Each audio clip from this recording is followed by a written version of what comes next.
Corona मरीजों की संख्या में अब देश की राजधानी दिल्ली दूसरे पायदान पर पहुंच गई है। दिल्ली में कुल मामले 900 के पार हो गए हैं और इसके बाद दिल्ली में कैंटोनमेंट इलाकों की संख्या को बढ़ाकर 30 कर दिया गया है। दिल्ली में कोरोना के मरीजों की लेटेस्ट अपडेट पर ज्यादा जानकारी दे रहे हैं मेरे सहयोगी दिव्यांशु मल्होत्रा। कोरोना मरीजों की संख्या में देश की राजधानी दिल्ली अब दूसरे पायदान पर पहुंच चुकी है। महाराष्ट्र के बाद दिल्ली का नंबर दूसरे नंबर पर है। दिल्ली में कुल मामले अब 900 के पार पहुंच चुके हैं।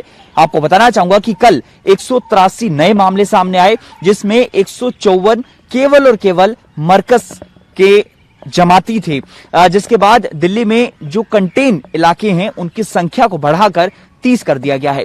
फिलहाल मैं बंगाली मार्केट के पास मौजूद हूं और इस इलाके को भी कंटेनमेंट एरिया में शामिल किया गया है। तो कुल मिलाकर दिल्ली में 30 ऐसे इलाके हैं जिनको पूरी तरीके से सील किया गया है। वहां पर किसी प्रकार की जो दुकानें हैं वो नहीं खुल रही हैं।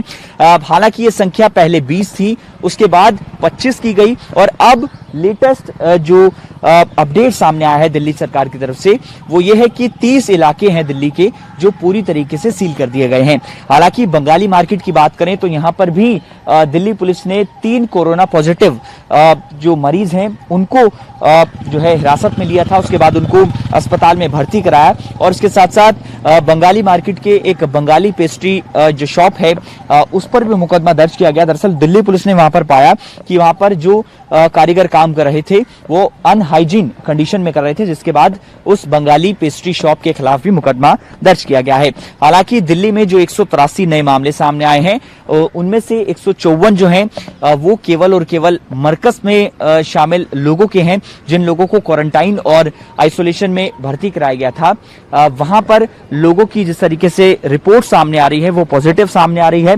ऐसे में अब दिल्ली में टोटल मरीजों का आंकड़ा 900 के पार पहुंच चुका है। कुल 903 मरीज अभी लेटेस्ट अपडेट जो दिल्ली सरकार की तरफ से आई है वो 903 की है। हालांकि ये आंकड़ा और भी ज्यादा बढ़ सकता है, लेकिन ये तमाम जितने इलाके हैं, जो 30 इलाके दिल्ली सरकार ने घोषित किए हैं पूरी तरीके से सील के, उनमें लगातार अब जो टेस्टिंग अभियान है वो शुरू किया जाएगा। पूरे इलाके को सैनिटाइज किया जाएगा, क्योंकि दिल्ली सरकार का मकसद ये है कि जिन इलाकों से ज्यादा पेशेंट आ रहे हैं उन इलाकों में जो कोरोना का संक्रमण है उसी इलाकों तक सीमित किया जाए। और यही वजह है कि कोरोना के 30 हॉटस्पॉट को चिन्हित करके वहां पर पूरे इलाके में सील कर दिया गया है और अब वहां पर जो टेस्टिंग अभियान है वो दिल्ली सरकार की तरफ से शुरू किया जाएगा और इसके साथ साथ सैनिटाइजेशन किया जाएगा, जिससे जो कोरोना का संक्रमण उस पूरे इलाके में फैल रहा है उसको वहीं तक सीमित कर दिया जाए। कैमरामैन राजेश कश्यप के साथ दिव्यांशु मल्होत्रा, टोटल न्यूज, दिल्ली।